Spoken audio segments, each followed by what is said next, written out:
Chapter 11. The Firebolt. Harry didn't have a very clear idea of how he had managed to get back into the Honeyduck cellar through the tunnel and into the castle once more. All he knew was that the return trip seemed to be taken no time at all and that he hardly noticed what he was doing because his head was still pounding with the conversation he had just heard. Why had nobody ever told him? Dumbledore, Hagrid, Mr. Weasley, Cornelius Fudge. Why hadn't anyone ever mentioned the fact that Harry's parents had died because their best friend had betrayed them? Ron and Hermione watched Harry nervously all through dinner, not daring to talk about what they had overheard because Percy was sitting close by them.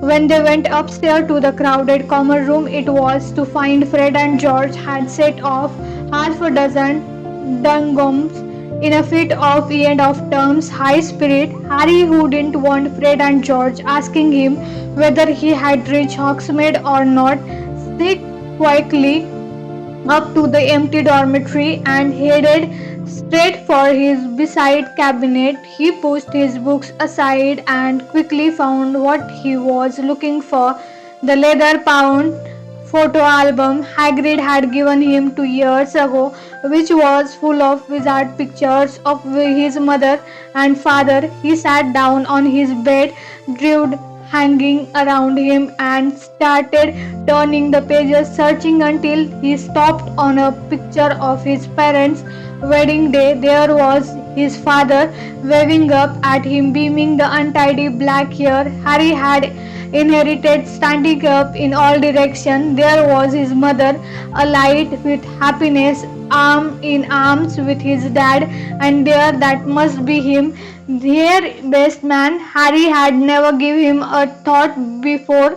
If he hadn't known it was the same person, he would never have guessed it was black in their old photograph. This face wasn't shaken and waxy, but handsome, full of laughter. Had he already been working for Voldemort when this picture had been taken? Was he already planning the death of two people next to him?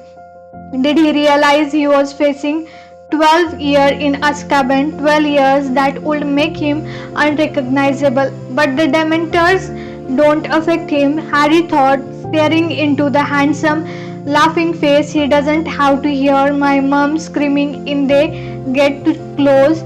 Harry slammed the album shut, reached over and stuffed it back into his cabinet, took off his robe and glasses and got into bed, making sure the hanging were hiding him from view. The dormitory door opened. Harry, said Ron's voice uncertainly, but Harry lay still, pretending to be asleep. He heard Ron leave again and rolled over on his back, his eyes wide open. A hatred such as he had never known before was coursing through Harry like poison. He could see Black laughing at him through the darkness as though somebody had fastened the picture from the album over his eyes. He watched as though somebody was playing him a piece of film. Cyrus Black blasting Peter Pettigrew, who resembles Neville Longbottom, into 1,000 pieces. He could hear, though having no idea what Black's voice might sound like, a low, excited mutter, "It was happened, my lord. The Potter have made me their secret keeper." And then came another voice, laughing shrilly, the same laugh that Harry heard inside his head whenever the Dementor drew near. "Harry, you look terrible." Harry hadn't gotten to sleep until daybreak. He had awakened to find the dormitory deserted, dressed, and gone down the spiral staircase to a common room that was completely empty, except for Ron, who was eating a peppermint toad and massaging his stomach, and Hermione, who had spread her homework over 3 tables. "There is everyone," said Harry. "Gone. It's the first day of the holiday, remember," said Ron, watching Harry closely. "It's nearly lunchtime. I was going to come and wake you up in a minute." Harry slumped into the chair next to the fire. Snow was still falling outside the window. Crookshank was spread out in front of fire like a large giraffe. You really don't look well, you know, Hermione said, peering anxiously into his face. I am fine, said Harry. Harry, listen, said Hermione, exchanging a look with Ron. You must be really upset about what we heard yesterday. But the thing is, you mustn't go doing anything stupid. Like what? Said Harry. Like trying to get after Black, said Ron sharply. Harry could tell any had rehearsed the conversation while he had been asleep. He didn't say anything. You don't, will you, Harry? Said Hermione, because Black's not worth dying for, said Ron. Harry looked at them. They didn't seem to understand at all. Do you know what I see and heard every time a Dementor gets too near me? Ron and Hermione shook their head, looking apprehensive. I can hear my mom screaming and playing with Voldemort. And if you heard your mom screaming like that, just about to be killed, you wouldn't forget it in a hurry. And if you found out someone who was supposed to be a friend of her betrayed her and sent Voldemort after her, there is nothing you can do, said Hermione, looking stricken. The Dementor will catch Black and he'll go back to Azkaban and serve him right. You heard what first said. Black isn't affected by Azkaban like normal people are. It is not a punishment for him like it is for the others. So what are you saying? Said Ron, looking very tense. You want to kill Black or something? Don't be silly, said Hermione in a panicky voice. Harry doesn't want to kill anyone, do you, Harry? Again, Harry didn't answer. He didn't know what he wanted to do. All he knew was that the idea of doing nothing while Black was at library was almost more than he could stand. Malfoy knows, he said abruptly. Remember what he said to me in Potions. If it was me, I had hunted him down myself. I had want revenge. You are going to take Malfoy's advice instead of ours, said Ron furiously. Listen, you know that Pettigrew's mother got back after Black and finished with him. Dad told me the order of Berlin first class and Pettigrew's finger in a box. That was the biggest bit of him they could find. Bags, madam, Harry, and he is dangerous. Malfoy must have told him, said Harry, ignoring Ron. He was right in Voldemort inner circle. Say you know who, will you? Interject Ron angrily. So obviously the Malfoy knew Black was working for Voldemort, and Malfoy loved to see you blown into about a million pieces like Pettigrew. Get a grip. Malfoy just hoping you will get yourself killed before he has to play you at quits. Harry, please, said Hermione, her eyes now shining and tear. Please be sensible. Black did a terrible, terrible thing, but don't put yourself in danger.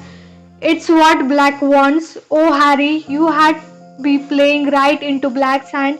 If you went looking for him, your mom and dad wouldn't want to get hurt, would they? They had never want to go looking for a Black. I'll never know what I have wanted because thanks to Black, I have never spoken to them, said Harry shortly. There was a silence in which Crookshanks stretched luxuriously, flexing his claws. Ron's pocket quivered. Look, said Ron, obviously casting around for a change of subject. It's the holiday. It's near Christmas. Let's go down and see Hagrid. We haven't visited him for ages. No, said Hermione quickly. Harry isn't supposed to leave the castle, Ron. Yeah, let's go, said Harry, sitting up, and I can ask him how come he never mentioned Black when he told me all about my parents. Further discussion of Cyrus Black plainly wasn't what Ron had in mind. Or we could have a game of chess, he said hastily, or gobstone. Percy left a set. No, let's visit Hagrid, said Harry firmly. So they got their clock from their dormitories and set off through the portrait hole. Stand and fight, you yellow village morglis, down through the empty castle and out through the oak front door. They made their way slowly down the lawn, making a shallow trench in the glittering powder. Though their shock and the hymn of their clock shock and freezing the forbidden forest looked as though it had been enchanted. Each tree smattered with silver and Hagrid's cabin looked like an ice cake. Ron knocked, but there was no answer. He is not out. He is he, said Harmony, who was shivering under her cloak. Ron had his ear to door. There is a weird nose, he said. Listen, is that Fang? Harry and Hermione put their ear to door too. From inside the cabin came a series of low, throbbing mom. Think we had better go and get someone, said Ron nervously. Hagrid caught Harry, thumping the door. Hagrid, are you in there?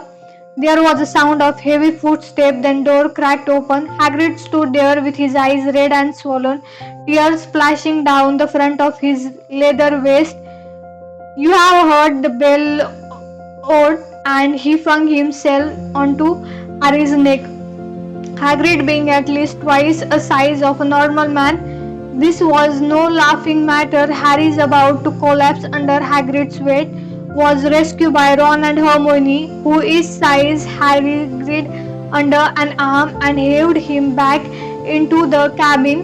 Hagrid allowed himself to be steered into a chair and slumped over the table, sobbing uncontrollably, his face glazed with tears that dripped down into his tangled beard. Hagrid, what is it?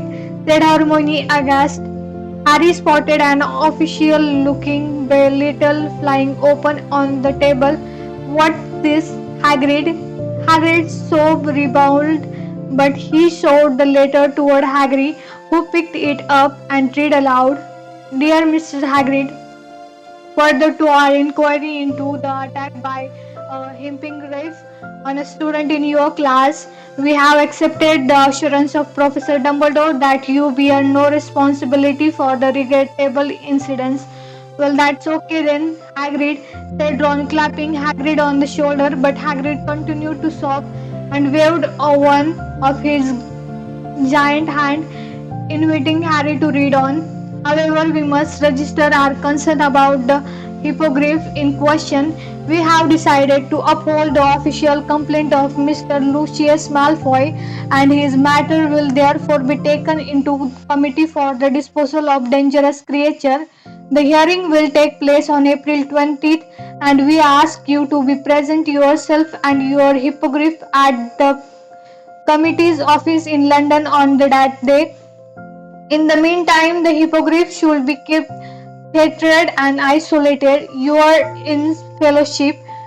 They are allowed a list of the school governor. Oh, said Ron, but you said Buckbeak isn't a bad hippogriff. Agreed, I bet he'll get off.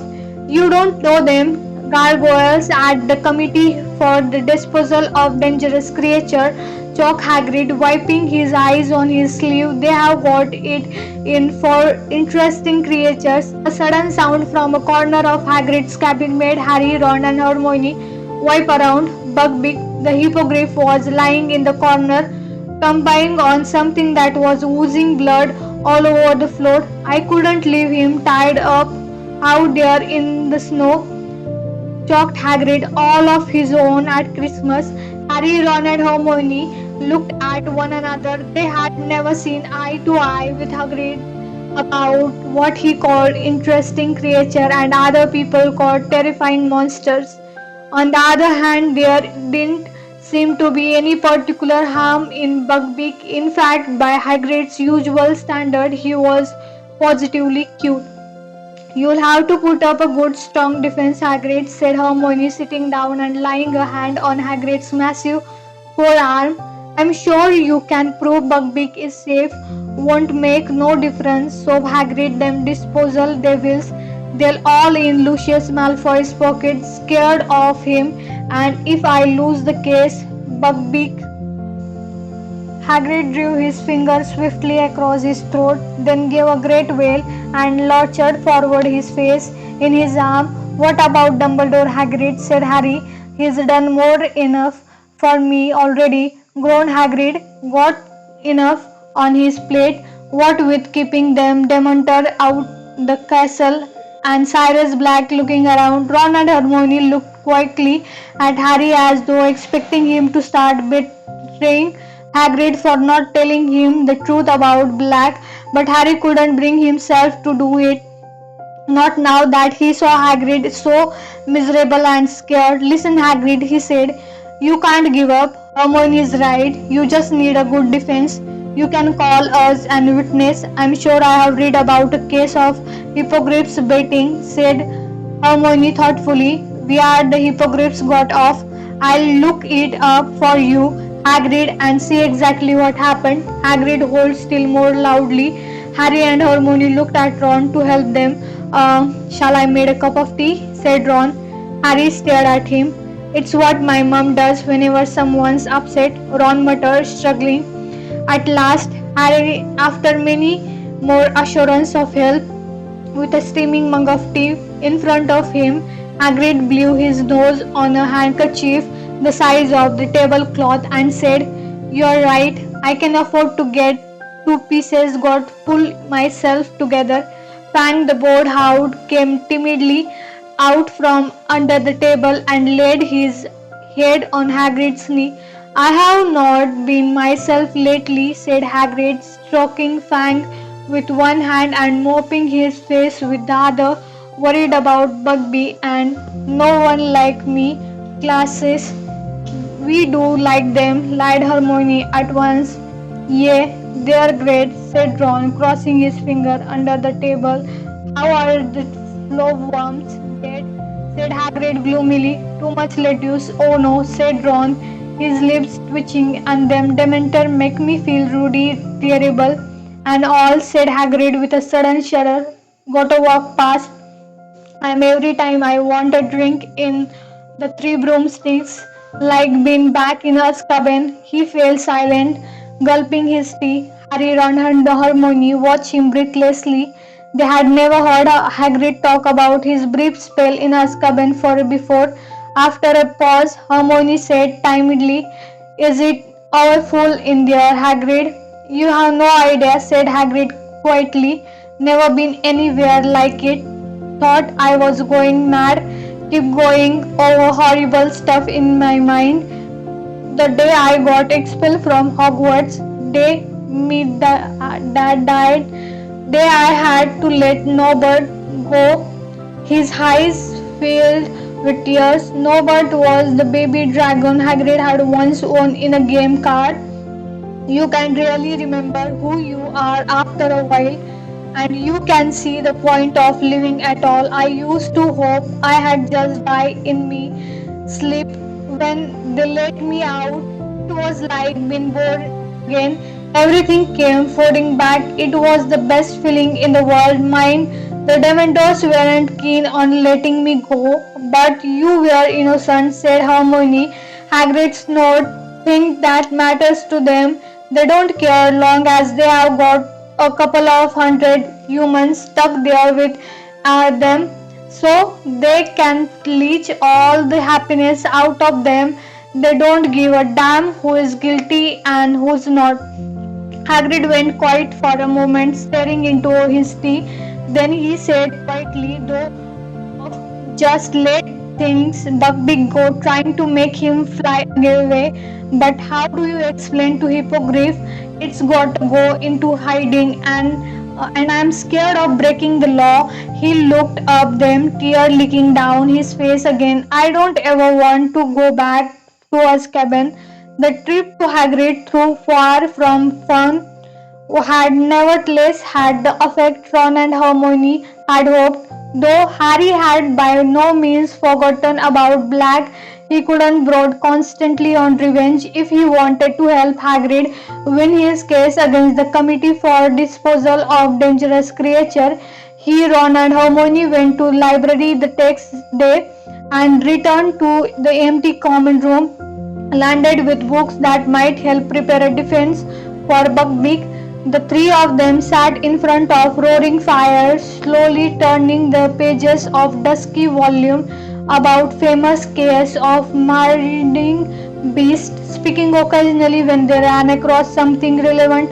Here is something. There was a case in 1722 But the hippogriff was convicted. Look what they did to it. That's disgusting. This might help. Look, a manticore savage someone in 1296 and they let the manticore off. Oh no, that was only because everyone was too scared to go near it. Meanwhile, in the rest of the castle, the usual magnificent Christmas decoration had been put up. Despite the fact that hardly any of the students remained to enjoy them, thick streams of holly and mistletoe saviors strung along the corridor. Mysterious light shone from inside every suit of armor, and the great hall was filled with the usual 12 Christmas tree glittering with golden stars. A powerful and delicious smell of cooking pervaded the corridors, and by Christmas Eve it had gone so strong that even Scabbard poked his nose out of shelter of Ron's pocket to sniff hopeful at the year. On Christmas morning, Harry was woken by Ron throwing his pillow at him. "Oh, present!" Harry reached for his glasses and put them on, squinting through the semi-darkness to the foot of his bed where a small heap of parcel had appeared. Ron was already ripping the paper of his own present. Another sweater from Mom Maron again. "See if you have got one." Harry had Mrs. Weasley's and sent him a scarlet sweater with the Gryffindor's lion knitted on the front. Also a dozen of home-baked mine pies, some Christmas cake and a box of nut brittle. As he moved all these things aside, he saw a long thin package lying underneath. "What's that?" said Ron, looking over a freshly unwrapped pair of maroon socks in his hand. "Don't know." Harry ripped the parcel open and gasped as a magnificent gleaming broomstick rolled out onto his bedspread. Ron dropped his socks and jumped off his bed for a closer look. "I don't believe it," he said hoarsely. It was a firebolt, identical to a dream broom Harry had gone to see every day in a Diagon alley. Its handle glittered as he picked it up. He could feel it vibrating and let go. It hung in mid-air, unsupported, at exactly the right height of him to mount it. His eyes moved from the golden registration number at the top of the handle right down to the perfectly smooth streamlined birch twig that made up the tail. "Who sent it to you?" said Ron in a hushed voice. "Look at see if there is a card," said Harry. Ron ripped apart a firebolt wrapping. "Nothing." "Blimey, who had sent that much on you?" "Well," said Harry, feeling stunned, "I'm betting it wasn't Dursley."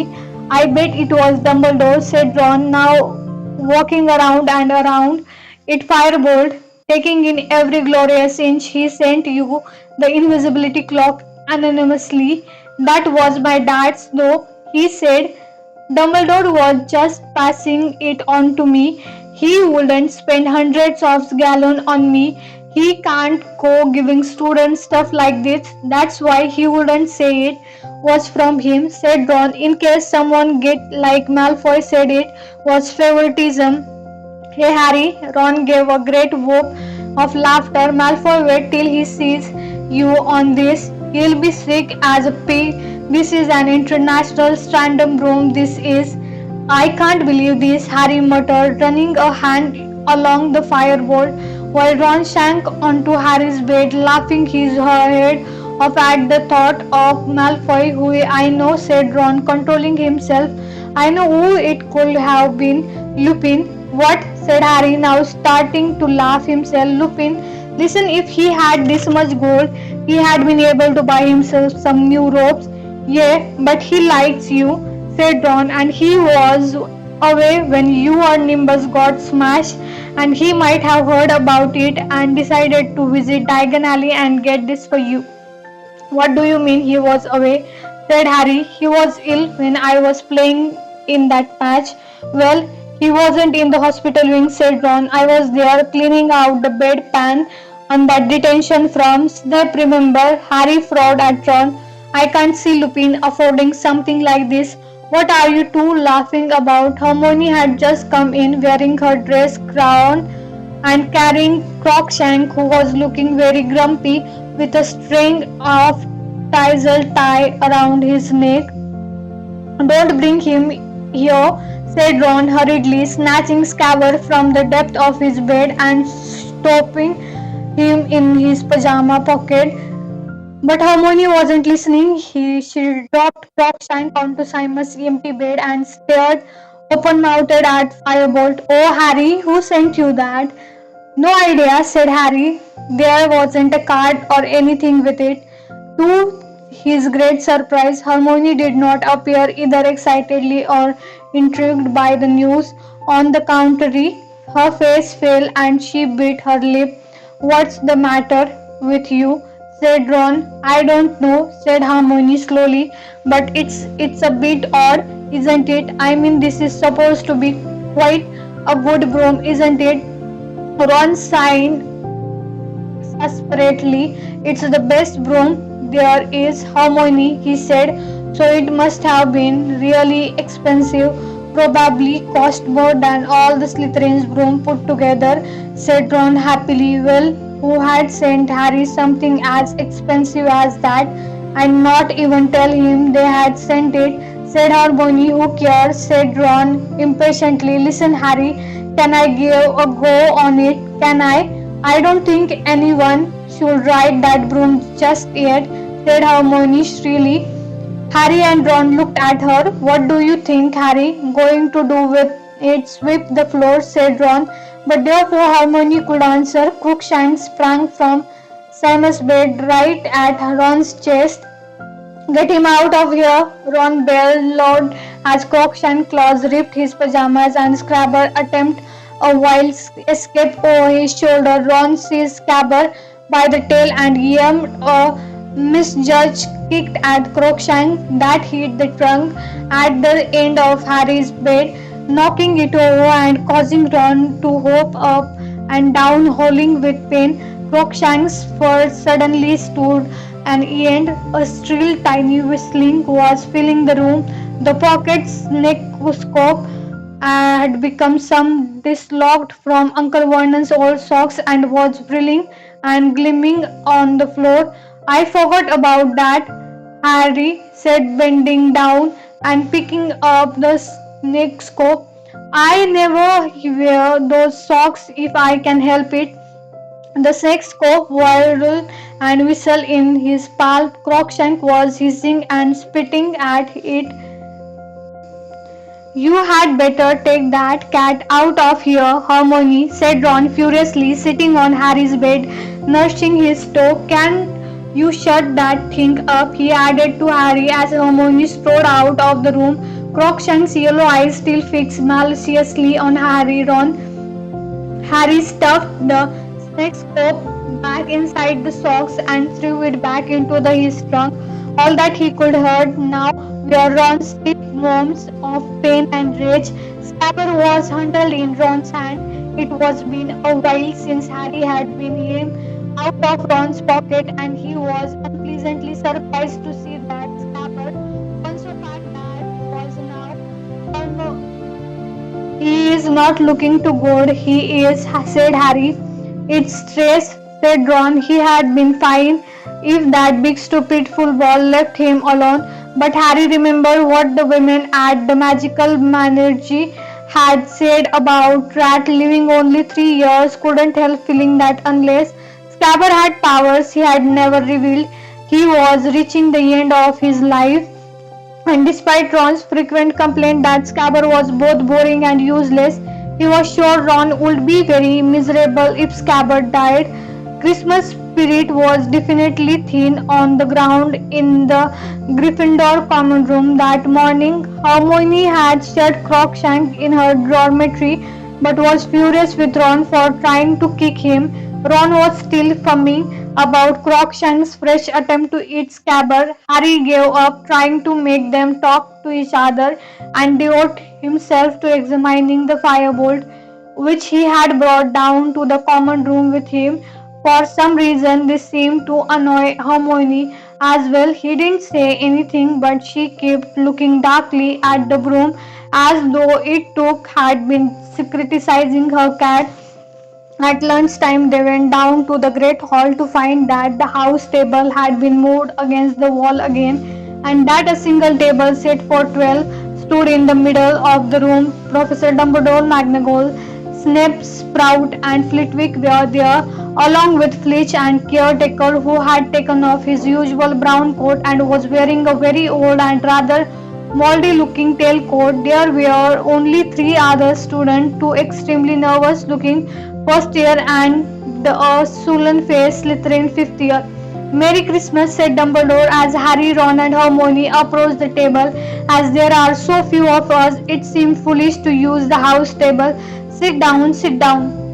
Harry, Ron, and Hermione sat down side by side at the end of the table. Crackers, said Dumbledore enthusiastically, offering the end of the large silver nosemaker to Snape, who took it reluctantly and drugged with a bang-like gunshot. The cracker flew apart to reveal a large pointed which had topped with a stuffed vulture. Harry, remembering a Bogart, caught Ron's eye, and they both grinned. Snape's mouth tinning, and he pushed the hat toward Dumbledore, who sniffed it for his wizard's hat at once. Dig in, he advised, the table beaming around. As Harry was helping himself to toast potato, the door of the great hall opened again. It was Professor Trelawney, gliding toward them as though on wheel. She had put on a green squint dress in honor of occasion, making her look more than ever like a glittering, oversized dragonful Sibyl. This is unpleasant surprise, said Dumbledore, standing up. I have been crystal gazing, headmaster, said Professor Trelawney in her mistiest, most fairy voice, and to my astonishment, I saw myself abandoning my solitary luncheon and coming to join you. Who I am to refuse the prompting of fate. I at once hastened from the tower, and I do beg you to forgive my lateness. Certainly, certainly, said Dumbledore, his eyes twinkling. Let me draw you up a chair. And he did indeed draw a chair and mid-air with his wand, which revolved for a few seconds before volving with a third between Professor Snape and McGonagall. Professor Trelawney, however, did not sit down. Her enormous eye had been roving around the table, and she suddenly uttered a kind of sound scream. I dare not, headmaster. If I join the table, we shall be 13. Nothing could be more unlucky. Never forget that when 13 dine together, the first to rise will be the first to die. We'll risk it, Sibyl, said Professor McGonagall impatiently. Do sit down. The talk is getting stone cold. Professor Trelawney hesitated, then lowered herself into the empty chair, eyes shut and mouth clenched tight, as though expecting a thunderbolt to hit the table. Professor McGonagall poked a large spoon into the nearest tureen. Tripped Sybil. Professor Trelawney ignored her. Eyes opened again. She looked around once more and said, But where is dear Professor Lupin? I am afraid the poor fellow is ill again, said Dumbledore, indicating that everybody should start serving themselves. Most unfortunate that it should happen on Christmas Day, but surely you already knew that, Sybil, said Professor McGonagall, her eyebrows raised. Professor Trelawney gave Professor McGonagall a very cold look. Certainly I knew, Minerva, she said quietly, but one does not pardon the fact that one all-knowing. I frequently act as though I am not possessed of the inner eye, so I am not to make others nervous. That explains a great deal, said Professor McGonagall tartly. Professor Trelawney's voice suddenly became a good deal less misty. If you must know, Minerva, I have seen that Professor Lupin will not be with us for very long. He seemed aware himself that his time is short.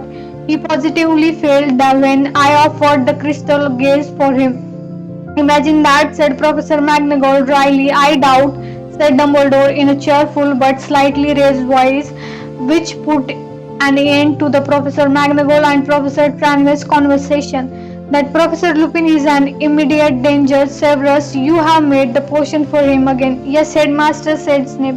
Good, said Dumbledore. Then he should be up and about in no time. Derek, have you had any of these chopolas?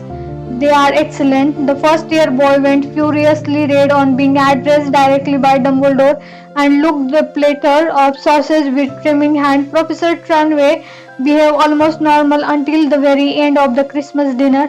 2 hours later, full to be bursting the Christmas dinner and till wearing their party hats, Harry had Ron got up first from the table and she shrieked loudly, "My dear, which of you lived?" he said first.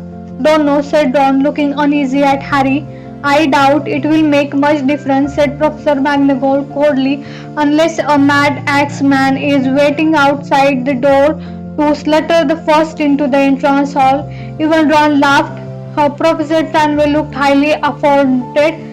"Coming," Harry said to Hermione. "No," Hermione muttered. "I want a quick word with Professor McGonagall. Probably trying to see if she can take my more classes," yawned Ron as they made their way into the entrance hall, which was completely devoid of mad axemen. When they reached the portrait hall, they found Sir Gaddon enjoying a Christmas party with a couple of monks, several previous headmasters of Hogwarts, and his fat pony. He pushed up his visor and toasted them with a flagon of made Merry He Christmas password. "Circus Cur," said Ron, "and the same to you, sir," roared Sir Gaddon as the painting swung forward to admit them. Harry went straight up to the dormitory, collected the firebolt and the broomstick service kit Hermione had given him for his birthday, brought them downstairs, and tried to find something to do to the firebolt. However, there were no bent twig to clip, and the handle was so shiny already it seemed pointless to polish it.